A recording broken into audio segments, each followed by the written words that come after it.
Forget about everything, তুই আমাকে এক লাইনে বল অ্যাভেঞ্জার্সের গল্পটা কি, এক লাইনে বল। একটা ভিলেন, মাল্টি স্টারকাস হিরো একটা ভিলেনকে মারতে চায়, দ্যাটস ইট, আর তো কিছু না। বুম্বাদার কটা ছবি এরকম আছে? কটা? 40টা, 50টা বা তারও বেশি। মানে আজকে আমি যদি বলি যে অ্যাভেঞ্জার্সের গল্পের সঙ্গে আমি 100টা বুম্বাদার ছবি বা 100টা দেবের বা জিতের বা শাহরুখ বা সালমানের ছবি মিল পাই, তো অসুবিধা কোথায়? It's true. সিনেমা তোরা বুঝিস না, আমরা সিনেমা নিয়ে কাজ করি। আমার মনে হয় 2025-এ দাঁড়িয়ে শুধুমাত্র বাংলার অডিয়েন্সকে মাথা রেখে কাজ করলে হবে না, ওয়ার্ল্ড ওয়াইড ভাবতে হবে। লাইক আমার last film Chandra Sindhu, it's a horror film, তোরা জানিস।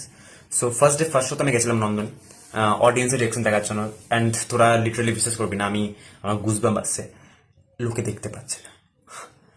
ইটস ট্রু, লোকে এতটা ভয় পাচ্ছে, মানে এখনো রেকর্ড বেরোয়নি, এটা টপ 5 হরর ফিল্মের মধ্যে আমাদের চন্দ্র সিন্ধু যাচ্ছে, ডেফিনেটলি যাচ্ছে। মানে লোকে এতটা ভয় পাচ্ছে, লোকে ভয়তে হাসছে। আমি নিজে দেখি লোকে ভয়তে হাসছে, কিছু কলেজ স্টুডেন্ট এসেছিল, ওরা এত ভয় পেয়েছে, ওরা 1 ঘন্টা থেকে বেরিয়ে গেছে। So like it's really horror film, but আমাকে বানাতেই হবে, আমাকে বানাতে হবে, না ইন্ডাস্ট্রি এগোবে না আমার মনে হয়। সো নিউ কাজ করতেই হবে। দাদা সিনেমার নাম চন্দ্র সিন্ধু না চন্দ্র বিন্দু? বিন্দু না সিন্ধু, এটা অডিয়েন্স বুঝতে পারবে। এর থেকে বেশি কিছু বলবো না, এর থেকে বেশি বলে আমার লাইফ ফিক্স হয়ে যাবে। আমি এখন জেলে যেতে চাই না, আমি জাস্ট ক্যারেক্টার প্লে করছি, একটা মজার ভিডিও বানাচ্ছি, দ্যাটস ইট।